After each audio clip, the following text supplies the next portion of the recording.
E dëgjove rrëfimin e Arbanës, mund të jesh në kulm të suksesit dhe të humbasësh veten. Dëgjoj pak të. Isha në pozicionin më të lakmuar që një prezantues televiziv mund të ketë.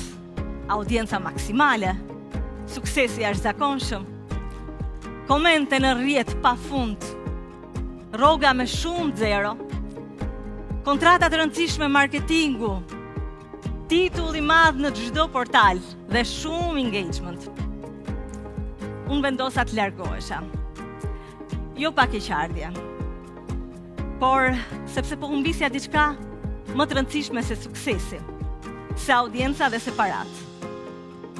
Po humbisja veten time. Ajo ishte në kulm, famë, para, vëmendje nga gjithë vendi, por e ndjeu që po humbiste veten dhe vendosi të ndaloj, të largohet nga gjithçka për të gjetur paqe, për të kujdesur për veten, për të qenë më shumë në familje.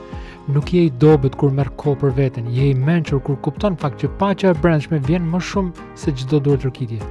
Mos e humb veten për të pëlqyer të tjerëve.